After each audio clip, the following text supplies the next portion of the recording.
Vamos ahora a una segunda parte que es un poco ingrata, es un poco difícil, que es el problema de la definición y la tipificación. Ha habido mucha producción en torno al término feminicidio. Cuando empezaron a aparecer las mujeres asesinadas, intervenidas, laceradas, mutiladas, no había, era como si no aparecieran porque no había palabra para decir, bueno, apareció otra mujer muerta y otra mujer muerta, y no se sabía quién mataba ni quién moría, ni tampoco se sabía qué pasaba. Aparece la palabra feminicidio y empieza una productiva y a veces improductiva disputa sobre qué es un feminicidio y cómo tipificarlo. Hay unas guerras de números, de repente son 334.000, si se separa violencia familiar y doméstica de feminicidio, los escenarios son otros, las consideraciones son otras. Hay feministas que llaman a feminicidio esta idea de que las matan por ser mujeres. Yo no entiendo cómo se puede definir desde en un espacio jurídico un juez que le digan la mató por ser mujer y que haya una pena ahí. Se mata por ser mujer, por ser pobre, por estar en un territorio intervenido, por ser frágil, por ser poco educada, y tendremos que aquilatar cuánto pesa el ser mujer, cuánto pesa el ser pobre, cuánto pesa la región, cuánto pesa el color, cuánto pesa la fragilidad, cuánto pesa el momento histórico, cuánto pesa la casualidad.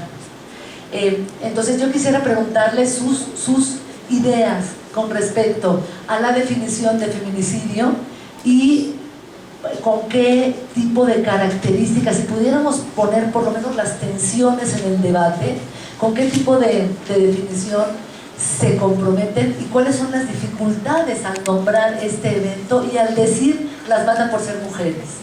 ¿Cómo implementar jurídicamente una frase, las matan por ser mujeres?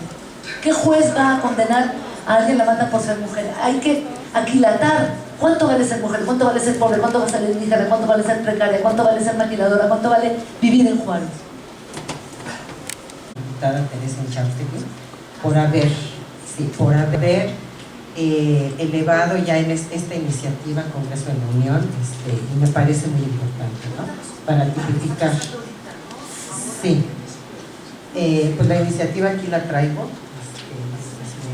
Es una iniciativa que presento donde, bueno, en una primera parte da todos los considerandos, todos los datos de las mujeres, de las que mueren por el uso de armas de fuego, las que mueren a mano directa de su agresor, en fin, ¿no? Esto es muy fuerte, las defunciones en el caso de los menores de 5 años, de las menores de 5 años. Aquí dice, por ejemplo, que una de cada 17 mujeres privadas de la vida apenas comenzaban a crecer. O sea, estamos hablando de bebés, ¿no? En fin, y después vienen todas las razones que presentan ellas para tipificar este delito. Y bueno, algunas de las definiciones que vienen acá, que no me voy a detener ahorita en eso, pero está en internet, bueno, mandó ella por correo electrónico toda la información. Y bueno, yo a lo que voy a partir de esa reflexión es que precisamente las muertes violentas, la importancia de tipificar el feminicidio como delito nos va a permitir disminuir y erradicar las muertes violentas por odio misógino, discriminación de género, asesinato sádico, tortura sexual y crueldad, por mencionar algunas de las que vienen aquí, ¿no? Así como por otras razones que vienen señaladas. También es importante tipificar el feminicidio como delito para educar a los agresores y a la sociedad en un sentido de respeto a las mujeres en sus derechos, en su libertad, en su integridad humana y en su igualdad, a través de la divulgación masiva de la ley y de su estricta aplicación. Y para disminuir y erradicar la impunidad, educando también a los funcionarios del Poder Judicial, de Seguridad Pública, de la Procuraduría de Justicia y de todas las instituciones públicas responsables de sancionar las leyes nacionales e internacionales ratificadas por México en materia de violencia contra las mujeres y la violencia de género. Sí, miren, les voy a comentar brevemente para la definición legal. La definición legal de homicidio data de 1871 del Código de Martínez de Castro, en tiempo de Juárez, por cierto. Entonces, se pidió al doctor Hidalgo y Carpio que hiciera un estudio forense en el Hospital de Sangre de San Pablo, el actual Hospital Juárez. De esa fecha, 1871, pónganlo en su mente, al día de hoy, es cuando se empieza a trabajar una nueva forma pericial, jurídica y en materia de derechos humanos respecto del homicidio. ¿Por qué? Porque transformar, sobre todo pensando en el protocolo que creó UNIFEM de los homicidios con perspectiva del feminicidio, lo que nosotros vamos a tener que ponderar, yo no soy penalista, el trabajo que estoy haciendo desde un punto de vista de derecho penal lo estoy elaborando con el doctor Enrique Díaz Aranda del Instituto de Investigaciones Jurídicas de la UNAM. Él es penalista y está metido en esta situación. ¿Cómo definirlo? Tenemos elementos que ya nos da la sentencia de Campo Algodonero. Si me permite, son muy breves porque sí es importante destacarlo. La sentencia de Campo Algodonero nos dice que son homicidios de mujeres por razones de género. En nuestro país se identifican como homicidios dolosos, ¿sí? Y bueno, ya en la Corte Interamericana nos dice, por esta razón, argumentaron que para determinar si un homicidio de mujer es un feminicidio, se requiere conocer quién lo comete, calidad de sujeto activo, desde un punto de vista de dogmática penal. ¿Cómo lo hace? ¿Y en qué contexto? Esto también es muy importante. Indicaron que aun cuando no siempre se tiene toda la información disponible, en los crímenes de este tipo existen indicadores tales como las mutilaciones de ciertas partes del cuerpo, como la ausencia de pechos o genitales, o en algún momento también señala violencia sexual. Ahora, ¿cómo lo transformamos? Porque he estado trabajando tanto con Poder Judicial Federal como con entidades federativas en trabajos con los jueces y juezas, y lo que me reportan es, pueden decirme cuál es la reina de las pruebas en materia de feminicidios, y ya empiezan a darme un montón, homicidios dolosos. Ok, me dicen muchos, no, ya la reina de las pruebas no es la testimonial ni la confesional, y vemos presunto culpable, ¿y qué sucede? O sí o no. Y después observamos que cuando ya se da esta base de prueba, en cuanto es la indiciaria, la prueba reina es la indiciaria. Ok, dime qué es una indiciaria en feminicidio con perspectiva de género. Lo están estudiando, no lo crean, que no, esa es una de las partes. Están haciendo esta labor de argumentación e interpretación. Sobre todo tomemos en cuenta que es sensibilizar y también tener esa perspectiva, ese cambio de chip. Porque el sistema no está creado, sobre todo el sistema penal, para protección de las mujeres. Y también les recomiendo aquí lo que en criminología crítica nos dicen. ¿Por qué las mujeres siempre rehuían, Elena Larrauri lo dice, al derecho penal y ahora quieren que las proteja confiando, sabiendo que es lo menos eficaz de todo el sistema? Entonces, imaginemos que tipificar feminicidio implica también una labor pericial muy fuerte, ¿sí? Y también ya tenemos el protocolo de UNIFEM, tenemos lineamientos también de otros países, Guatemala, España. Entonces, yo creo que es importante, sobre todo al momento de que un juez o una jueza va a presentar esto, tener una argumentación jurídica adecuada, y esto nos va a favorecer en cuanto a feminicidios el marco de reforma constitucional en materia penal. Uno de los puntos de referencia es el garantismo penal de Luigi Ferrajoli. Entonces tenemos que tomar esta situación para dar una argumentación en favor de todo lo que ya es conocido, pero que tenemos que probar jurídicamente.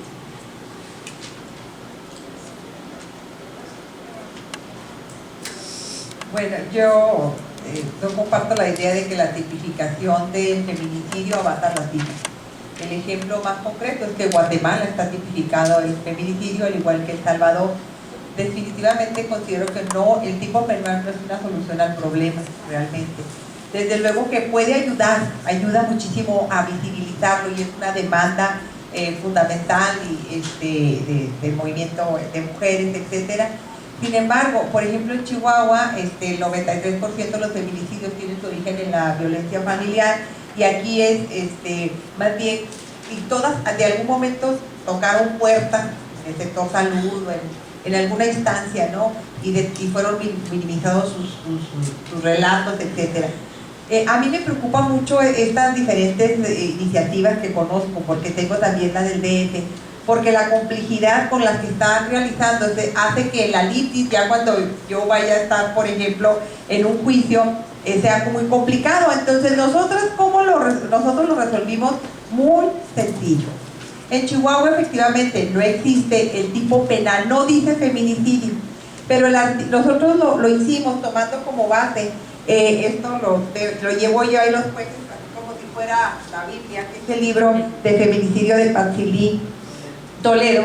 Y entonces ella nos habla muy claramente de que hay delitos que son más reprobables socialmente porque son expresión de una desigualdad y de una situación de abuso de poder, de una situación de discriminación, y es un bien jurídico diferente que tiene un plus de injusto. Y eso es lo que puede justificar la agravación de la pena, de tal suerte que nosotros tenemos el artículo 126 del Código Penal, que aquí lo tengo, que dice nada más, muy sencillo, el artículo 123 nos dice a quien prive de la vida de una persona es homicidio. El 126, cuando la víctima del delito de homicidio sea el sexo femenino, se aplican de 30 a 60 años. Genial para mí, porque ya tenemos también jurisprudencia en Tribunal de Casación. Lo único que hago es llegar y demostrar con un acta de nacimiento que el sujeto pasivo fue mujer. Y entonces, porque hubo una discusión en el aspecto de que uno decía, oye, espérame, pero no todos los asesinatos de mujeres son feminicidios. Bueno, pues por eso nosotros no queremos que nos toquen, por favor, las que están haciendo todos los estudios acá, les pedimos que pasen de largo por Chihuahua. No queremos que nos modifiquen nuestro código porque van a levantar las antenas todos los agresores, porque obviamente ahí, efectivamente, cuando el sujeto pasivo y es un homicidio doloso es mujer, la penalidad es agravada, tiene lo que se llama una sanción diferenciada a partir de las consideraciones que ahorita hice, y fue parte fundamental de lo que nosotros pudimos, bueno, algo teníamos que lograr, ¿no? Y aquí estaban todas las consideraciones de la iniciativa de motivos, la exposición de motivos para el delito de homicidio de mujer, de tal suerte que para nosotras, porque miren, yo estaba viendo el de aquí del DF, me encanta el DF porque yo tengo unos derechos allá, vengo en el avión y piso aquí y wow, tengo todos los derechos que no puedo tener en mi tierra. Entonces, me encanta el DF, pero dice por consideraciones de género. Ya me veo yo con los machorros aquellos, ¿no? De allá de mi pueblo, ya me veo yo con esos machorros diciéndoles, oiga, las consideraciones de género, sí llevo expertas y todo, y así como que me ven como raro, ¿no? Y cuando digo la Ley General de Acceso a las Mujeres, también me dijo una defensa, ahí no hay de hombre. Le dije yo ahí, bueno, le digo, yo no tengo la culpa, estaba yo con los tratados internacionales, le digo, señoría, yo no tengo la culpa de que el abogado de la defensa no tenga calidad y no puede invocar tratados internacionales. Claro que el juez me emocionó ahí, pero bueno, me eché su reflejo. Entonces yo digo en concreto, habría que ver el artículo 206 del BIS, del código de aquí en el DF, dice, el delito de feminicidio, quien por razones de género prive de la vida, y luego ya dice las diferentes razones de género. Entonces, ahí de género, al de Chihuahua, así lo estamos viendo. Le vamos a dar la palabra a Nora. Creo que ahí está el problema, porque cada región va a requerir un énfasis, nos pide lucha, no se vayan a meter porque nosotros con ser mujer ya tenemos el feminicidio y hay cosas que decir ahí desde otro lugar, pero hay que entender la cosa táctica y estratégica de que ahí no se toque a nada. Hay un problema cuando tú cuando eres Ministerio Público, tú consignas por un delito y por ese delito se le juzga. Entonces, si tú consignas por feminicidio, se le va a juzgar y para que ganes el juicio se tiene que cumplir cada una de las características que requiere el tipo penal.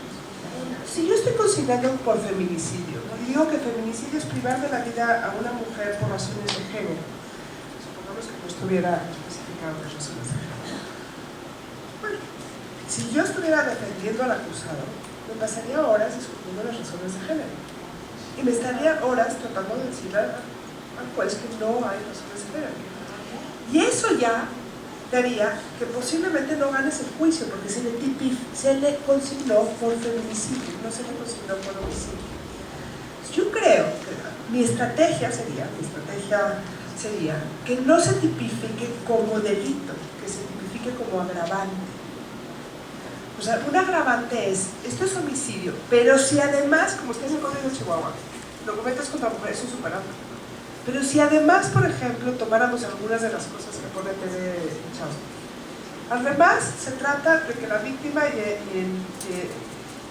el activo, o sea, el que cometió, tengan o no hayan tenido una relación de matrimonio, concubinato, o sea, hayan sido pareja en la víctima, hayan tenido una relación de suprasubordinación, que exista violencia sexual de cualquier tipo, de cada, que la víctima se le haya infligido lesiones degradantes, todas estas pueden ser agravantes en un caso de homicidio.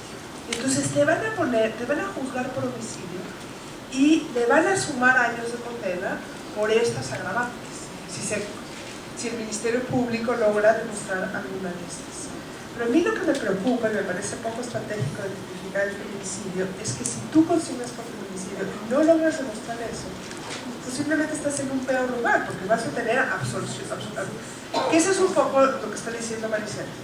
Dice, yo tengo el delito de homicidio de lucha.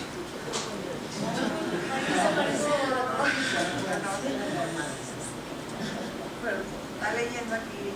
Sí. Pero bueno, sí. Ahí tienen, en Chihuahua tienen el delito de homicidio. Cualquiera podría pasar por delito. Si además se cometió contra una mujer,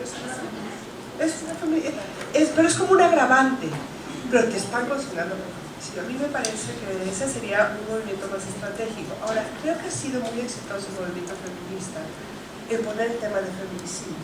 Como aquí está pasando un fenómeno violento distinto, del cual no tenemos en realidad las palabras, sino nos hemos hecho cargo de las características de este fenómeno. Y este fenómeno le afecta a las mujeres. Y este fenómeno tiene que ver con una violencia que sí, efectivamente tiene que ver con ser mujeres. Y entonces creo que en ese sentido ha sido exitoso el movimiento feminista. Las mujeres y los hombres morimos de formas distintas. Y bueno, siempre se mueren más hombres que mujeres, pero las formas en las que puede llegar a morir una mujer son tremendas. No solamente la matan, además la violan, la mutilan, la no sé qué. Esa violencia feminicida creo que ha sido muy exitoso en el movimiento feminista de poner y de discutirla, porque estaba bajo el tapete.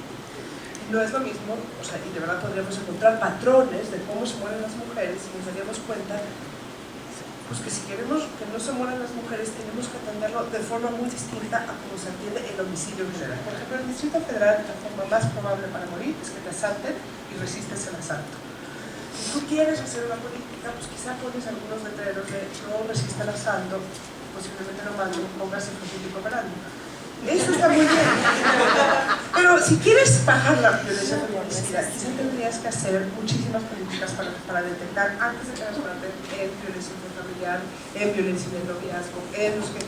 Entonces sería otra política pública. El hecho de que siga debajo del tapete las características por las cuales se mueven las mujeres es que no podemos evitarlo. O sea, no podemos establecer políticas o un diseño institucional o un diseño de ONGs o un diseño de alianza gobierno-sociedad para evitar que esto suceda. Voy a tratar de ser muy sintético, hablar de 3 temas muy rápido. El primero tiene que ver con la discusión que se...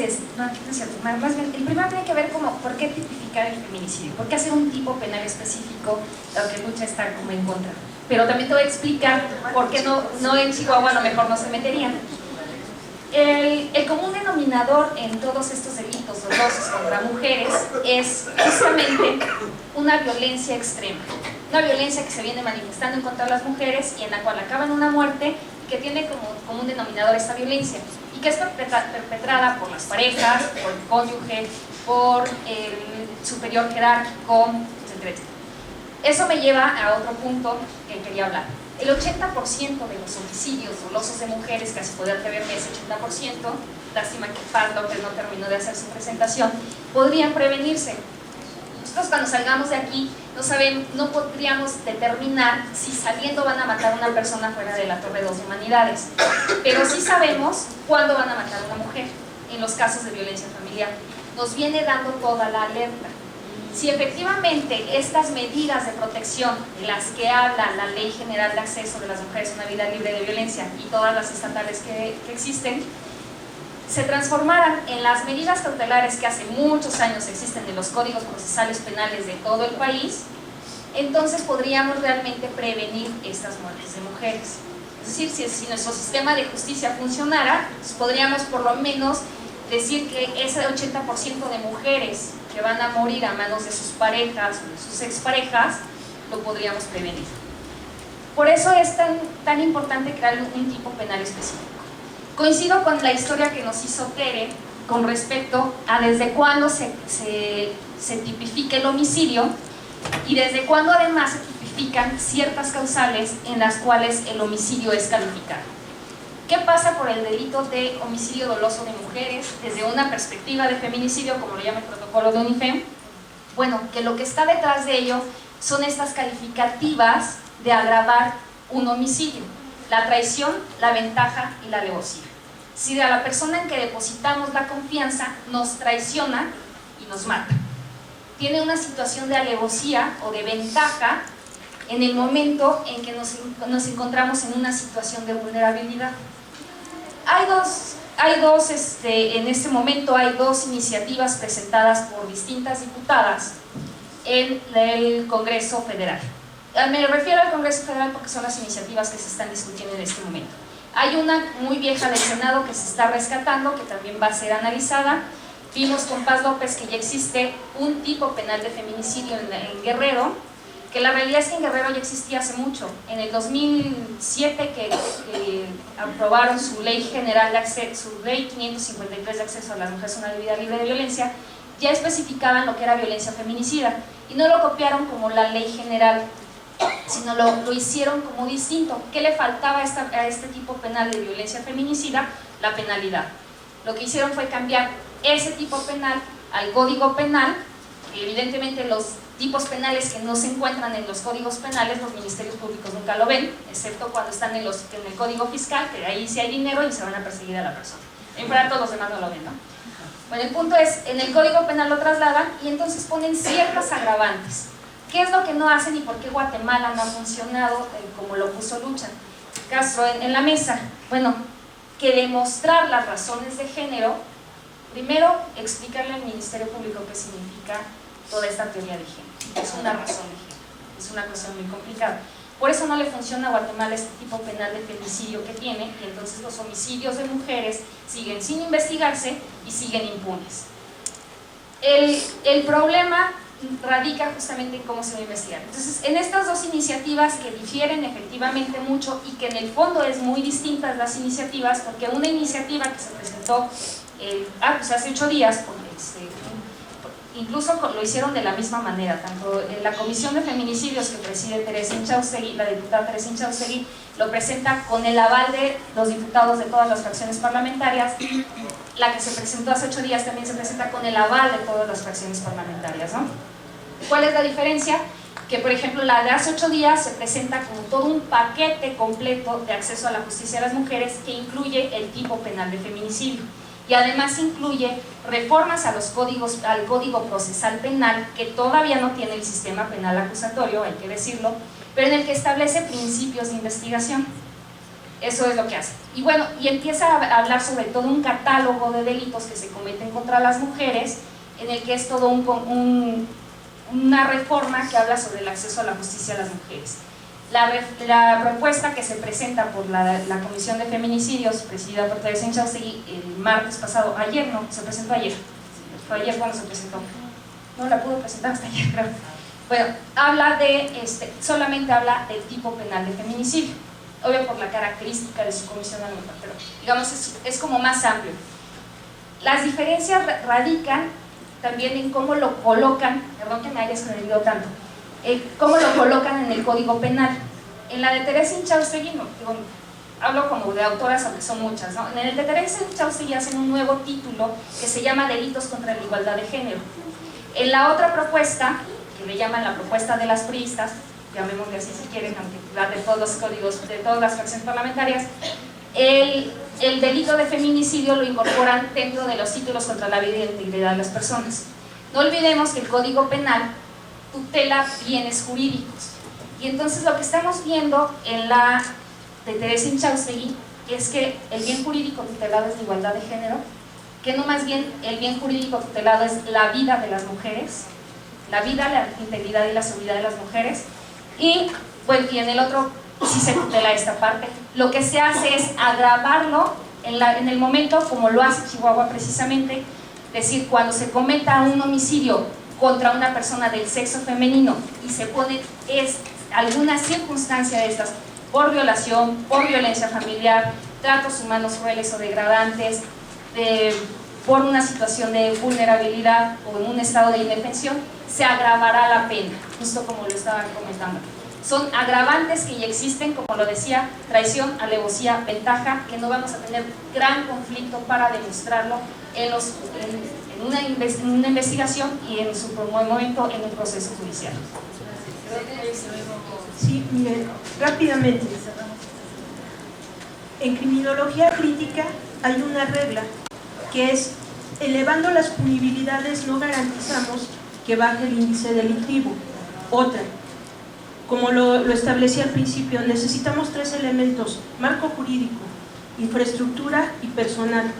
Crear un servicio pericial cotizado hasta noviembre, en noviembre del año 2009 en el Congreso de Criminología, al nivel del FBI costaba 25 millones de pesos. Otra, nosotros muchas veces tomamos modelos de otros países. Londres, en un homicidio, destina 100 investigadores para investigarlo. En México, en 100 homicidios, destinamos un investigador para hacer esta investigación. Entonces, numéricamente, ustedes se darán cuenta que esto también trae una problemática. El protocolo de UNIFEM nos establece la antropología como una parte de la pericial, ¿sí? Importante. Problema cuando veo publicado en el Diario Oficial de la Federación del 28 de noviembre del 2008 las pruebas o los peritajes que acepta Consejo de la Judicatura Federal, Poder Judicial, y oh sorpresa, no está ese tipo de prueba, solamente me contempla, bueno, dentro de varias, criminología y victimología. Entonces, ¿qué es lo que tendríamos que buscar? La eficacia. En un caso que tuvimos que conocer y que se resolvió a 45 años de prisión, nosotros ofrecimos todas las pruebas y fue un caso muy grave, fue muy relevante a nivel de medios. Teníamos todas las pruebas y al final la jueza nos dice: si todo está bien, todas las pruebas en criminalística y medicina forense, todas las que ustedes, el estándar de prueba altísimo. Cuando nos dice: sí, todo está bien, pero ¿sabes qué? Necesito un testigo de cuando tiró el cuerpo en la madrugada, en la bolsa. Sí conseguimos al testigo. La abogada que hizo esta labor lo hizo. Este sujeto está condenado a 45 años de prisión, no procedió al amparo, es una sentencia firme. Entonces, la cuestión es esa: ¿qué estándar de prueba necesitamos manejar? Porque a las mujeres se les exige altísimo, porque cuando la mujer mata, ahí es rapidísimo. Pobres hombres. Digo, no estoy en contra de todo tipo de violencia, pero ahorita viene una contraargumentación muy importante. Les recomiendo el libro de las mujeres que no aman demasiado a los hombres, de España, porque es la contraargumentación a todas estas cuestiones, por las acciones de inconstitucionalidad, violación a derechos humanos, todo lo que ustedes vean en la argumentación constitucional y de derechos humanos está aquí. Entonces, esto está creando así, se vendió en 15 días, creo, el libro, solamente Harry Potter, bueno, que conozca, Entonces, en algún momento esto empieza a permear, porque dicen, la vida de un hombre vale menos que la de una mujer, si el bien jurídicamente tutelado es el mismo. Bueno. El autor de nuevo, por favor. Bueno,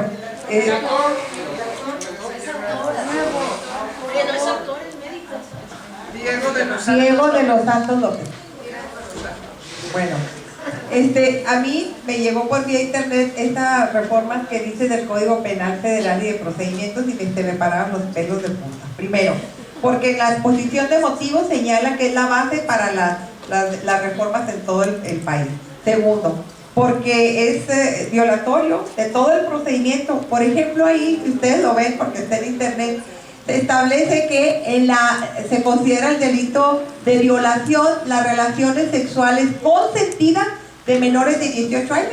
Entonces, imagínense, es retroceso, se está criminalizando los derechos sexuales y reproductivos de una joven de 17 años, por ejemplo, ¿no? Por otro lado, en los peritajes dice que las mujeres se les deberá a los peritos tratar con respeto y con compasión. No necesitamos que nos traten con respeto y compasión. Tenemos que, este es un derecho fundamental. Entonces, esta reforma realmente, pero además es como si me hace muy chistoso, porque un código de procedimientos penales federales y penal y federal, ¿dónde se va a aplicar? En los puertos, o sea, como que se me hace ahí, que fue como que el 8 de marzo y hay que sacar algo, ¿no? Sí, me parece una falta de respeto, pero bueno. Y yo no sé, yo les recomendaría, la compañera recomendó un libro, yo les recomendaría El fallo de Caperucita y el lobo, ¿lo saben? ¿Sí lo lees? ¿Rápido lo puedo leer? Sí. Muy bien. Bueno, visto y considerando que Caperucita no desconocía que podía encontrarse con el lobo, que tampoco era ajena al hambre del lobo ni a los peligros del bosque, que si le hubiera ofrecido la cesta de la merienda para que el lobo calme su hambre, no habría ocurrido los sucesos referidos arriba, que el lobo no ataca a Caperucita de inmediato y que hay evidencias que primero conversa con ella, que es Caperucita quien le da pistas al lobo y le señala el camino de la casa de la abuelita, que la anciana es inimputable ya que confunde a su nieta con el lobo, que cuando Caperucita llega y el lobo está en la cama con la ropa de la abuela, Caperucita no se alarma, que el hecho de que Caperucita confunda al lobo con la abuelita demuestra lo poco que iba a visitarla, eso que significaría un abandono de persona por parte de la joven Caperucita, que el lobo con preguntas simples y directas quiere desesperadamente alertar a Caperucita sobre su posible conducta, que Caperucita, que cuando el lobo, que ya no sabe qué hacer para alertarla, se come a Caperucita es porque ya no le quedaba otra solución, que es altamente posible que antes Caperucita hiciera el amor con el lobo y lo disfrutara, que la versión de que Caperucita cuando oye la pregunta del lobo ¿a dónde vas?, responde a bañarme desnuda en el río, cobra cada día más fuerza, que se desprende del punto anterior que es Caperucita la que provoca los más bajos instintos brutales y depredadores de la pobre fiera, que el lobo ataca por tal hecho corresponde a su propia naturaleza y a su instinto natural y animal exacerbados por la conducta de la susodicha Caperucita, que párrafo aparte para la madre de Caperucita quien exhibe culpabilidad por no acompañar a su hija. Por todo lo antes dicho se revoca el fallo podríamos aquí del Poder Judicial de Chihuahua, absolviéndole al señor Lobo, y se dispone además a percibir a la familia de Caperucita, imponiéndole a la abuela presentarse en el hospital a designar para su observación gerontológica, a la madre a percibirla para que cumpla correctamente con sus deberes de madre, y a Caperucita trabajo comunitario en el zoológico local para que conocer acabadamente la naturaleza y el instinto animal. Aclárese a sí mismo en el presente fallo que este proceso no afecte el buen nombre y el honor del señor Lobo. Publíquese, archívese y téngase por firme el presente fallo. Gracias. Bravo.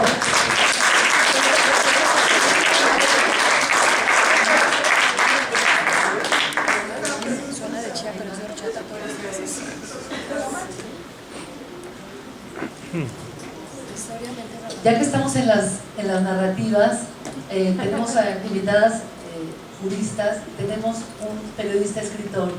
Yo quisiera preguntarle a Sergio, habiendo oído todos estos discursos jurídicos, estas necesidades ¿cómo se llaman?, de agravantes, Desde tu perspectiva de escritor y de periodista, ¿cómo nos narrarías este fenómeno de la violencia agravada? Escribiste El hombre sin cabeza, has escrito otro libro después, eres un gran conocedor de la perspectiva de género, del problema de los feminicidios, del problema de Juárez, pero lo has extendido a hacer ya narrativas y tesis y relatos sobre el problema de la violencia en México. ¿Qué nos dirías desde este lugar? Bueno, yo ante todo recomendaría la lectura de Roberto Bolaño y de la novela 2666 para adentrarnos en la posibilidad de que la literatura ponga ante los lectores un drama tan tajante, tan brutal como el que estamos comentando de la violencia contra las mujeres. Ahora Alucha hacía este relato tan chistoso que en el fondo es muy dramático porque es real. Las mujeres cuando van a presentar una denuncia por violación sufren todo tipo de atropellos. Las madres de las víctimas van a denunciar la desaparición de su hija y bueno, se enfrentan a casos enternecedores. El caso de Marcela Correro es verdaderamente escalofriante.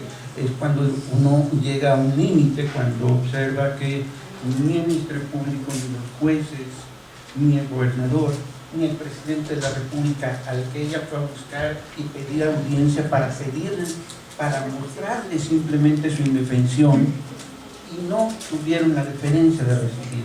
Eso me parece súper grave. Y después ella fue asesinada y el crimen sigue absolutamente sin resolverse. Es el tipo de asuntos que hay que seguir muy puntualmente. Las narrativas que se nos ponen por parte de las instituciones, y en este sentido es muy atinada la afirmación que hace Patricia hace un momento, problemas políticos, tenemos mucha información, muchos libros. Las propias autoridades inventan una narrativa para resolver los asuntos, números, cifras, expedientes, desaparecen víctimas. La Comisión Interamericana de Derechos Humanos en el año 2009 acaba de rechazar absolutamente la confiabilidad de estas cifras del Estado mexicano frente a la violencia de las mujeres, caso dramático. Entonces hay que entender que hay un manejo a partir de datos, cifras, expedientes. Hay una malicia premeditada a nivel institucional que llega al público, que de pronto nos dicen está solucionado el problema del feminicidio en Ciudad Juárez. 80% de los asesinatos han sido consignados por un juez. No, eso es un mandato burocrático, no significa que esté solucionado nada. Muchas veces, y lo hemos visto en Chihuahua, se acusó a los familiares de las víctimas, a personas que no tenían nada que ver. Se consignó inventando culpables, personas que no existían ni su domicilio ni su persona, no existían. Se dio por solucionar el caso, ¿no? Se encadenó procesalmente asesinatos que nunca fueron resueltos y de todas maneras el gobierno de Chihuahua nos sigue diciendo que están resueltos sus crímenes. Este tipo de narrativas hay que combatirlas y hay que tener muy claro que la gran aportación del problema del feminicidio en Ciudad Juárez fue despertar esta confianza. Primero, congregar a partir de información que era de nota roja, que se convirtió en una denuncia de grupos feministas y de ahí pasó al ámbito político, de partidos políticos, de políticas feministas y académicas que empezaron a estudiar y a darle un giro a lo que era una denuncia, se convirtió en toda una reforma extraordinaria. Yo creo que es uno de los episodios más importantes de reforma jurídica que se han dado en la historia de México, porque las mujeres se convierten en las protagonistas de esta reforma jurídica que a la fecha, bueno, se sigue discutiendo y ahora hemos observado extraordinarios testimonios al respecto. Quiero decir que hay que detectar muy bien la diferencia entre los hechos, la mentira, la ficción, rescatar el valor de las víctimas y su testimonio, el grito de ellas mismas como un valor y escucharlo y resonarlo para constituir otros discursos y otras narrativas alternas a la mentira institucional, a las narrativas institucionales. Muchas gracias, Sergio, y cerramos, vamos a dar ahorita una ronda y invitamos a Ana Laura a las conclusiones, pero creo que nos las has ido dando, pero Yo quería retomar lo que dice Sergio del grito. Gracias a los juicios orales pudimos escuchar y lo podemos ver en internet. Es un grito que dura alrededor de 4 minutos, es un grito, y por eso estamos aquí tratando de descifrar jurídicamente, culturalmente, políticamente la dimensión de ese grito, donde en sollozos esposa mi niña y el grito es otra vez los policías. Lo tengo ahí, pero me parece muy fuerte ponerlo ahora. Lo tengo siempre donde voy desde hace un mes y medio. No sé si podemos concluir con eso. Lo que hemos tratado de hacer aquí es darle contenido, interpretar, apropiarnos de ese grito y traducirlo en qué falta, qué tenemos, a quién le hablamos, cómo le hablamos, qué relato contamos, qué contamos además de las muertas y que tienen que venir con un diagnóstico, con un perfil, qué relato hacemos. Si pueden por favor ponernos el grito de Marisela para recordarla y tenerlo, como dice Sergio, ¿no? Sergio cierra esto pidiéndonos que llevemos ese grito con nosotros. No sé.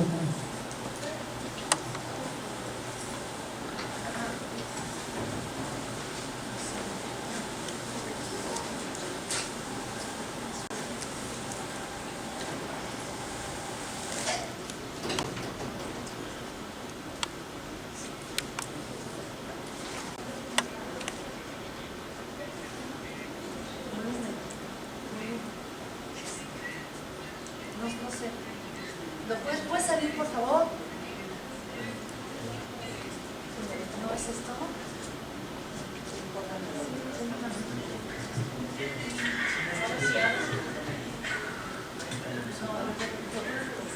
Sí.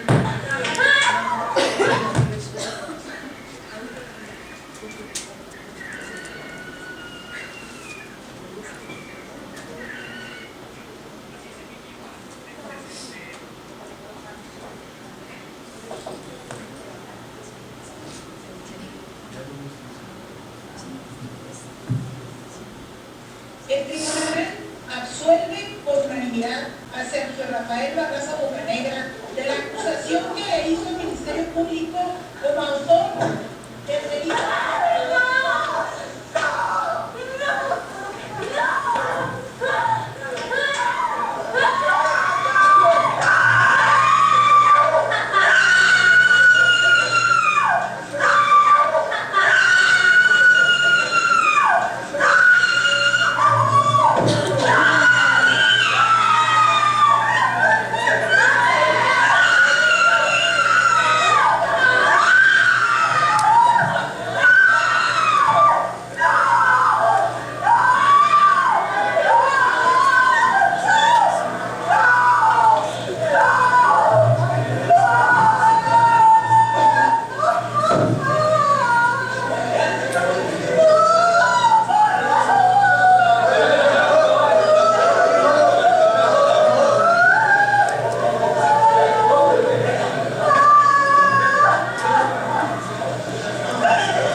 Muchas gracias, Sergio, por aludir al grito y bueno, la idea es que este grito se convierta en todas estas voces desde el activismo, desde la academia, desde la abogacía, desde la pedagogía, desde el arte, desde la escritura, para traducirlo y llevarlo a donde haya que llevarlo, a los salones de clase, a las aulas, a las reformas, a la Cámara y buscar la justicia. No sé si hay en la mesa alguien que la idea sería cerrar aquí, dar la palabra, creo que la mujer de Católicas nos quería muy brevemente hacer una distinción, pero primero vamos a ver si hay en la mesa alguien que quisiera redondear o decir algo que se le haya quedado en el cajón o enfatizar o subrayar algo. Gracias. Sé que tengo que ser breve, pero me inquietó mucho sobre todo por la discusión que se ha dado para la tipificación. O sea, yo creo que todas estamos conscientes que no va a resolver un problema así, pero sí tenemos conscientes de las grandes fallas del sistema de justicia. Lo que sí quiero decir es que si no se va a poder abordar, sí me parecería que este espacio que ya iniciaron y que han hecho varios, pudiéramos concentrar en qué significa cada uno, invitar a las que hemos estado elaborando las tipificaciones en este momento, pero yo quisiera hablar de la que he participado, aunque sea un poquito, decir, porque si no se queda como la confusión en saber por qué bien jurídico la tipificación que se está impulsando en el Distrito Federal parte primero de los hallazgos. De verdad, es muy difícil la información, pero parte de las investigaciones que hemos trabajando con las procuradurías, con estar en las averiguaciones, llevando litigio. No solamente son los datos no nos dicen nada, es cómo vamos construyendo la evidencia. Quiero decirles que sí se consideró crear un nuevo tipo penal, que era el gran debate, porque hemos recorrido desde considerar el feminicidio como de lesa humanidad, entonces eso se volvía alguien quien, pero rapidísimo sí considera que era importante que se dé un tratamiento diferente, porque estamos ante un tema de discriminación. En el DF tenemos 3 años que se tipificó en el Código Penal, yo diría, el odio al género. Tenemos un caso, llevamos casos y no hemos podido acreditarlo. El problema está en la subjetividad de la acreditación. Nosotras jamás ponemos, y se puso así, por eso, el bien jurídico a proteger es la integridad y la dignidad. Son varios bienes jurídicos, pero son la integridad y la dignidad y también la vida. Pero como nos decían, la vida ya está en el homicidio calificado. Entonces, otro elemento más que es importante que quede, que no se condicionó, la Procuraduría nos condicionaba feminicidios, delito de feminicidio, quien por razones de género, pero las razones de género las mencionamos abajo, no las dejamos a criterio del operador de justicia. Eso hubiera sido un error. Y nada más les menciono, lo mencioné en la mañana, se estuvo trabajando cómo aterrizamos misoginia, discriminación, relaciones de abuso de poder, que en Guatemala quedaron así, no se ha podido acreditar el tipo de feminicidio. ¿Qué hicimos? En los hallazgos que encontramos, les voy a decir, uno, víctima que haya sido incomunicada y la encontraron después asesinada. Como no podíamos poner privación de la libertad porque se equipara con secuestro y aquí tendríamos que tener un problema, se puso aquí porque estamos documentando en el DF, en el Estado de México, en Jalisco y en mismo Chihuahua, mujeres que son desaparecidas y después las encuentran asesinadas. Y tenemos la evidencia que vínculos contrata. Yo solamente quiero invitarlos a que sí hagamos una reflexión de dónde, porque está muy bien la técnica jurídica y lo que discutimos con los de la técnica jurídica es también tomar la parte de la parte social, de la parte que estamos encontrando y cómo hacemos algo que pueda ser concatenado para poder arribar a un tipo que nos ayude. No va a resolver, pero sí tenemos que ir haciendo llamados a cero tolerancia a asesinatos de mujeres. Muchas gracias.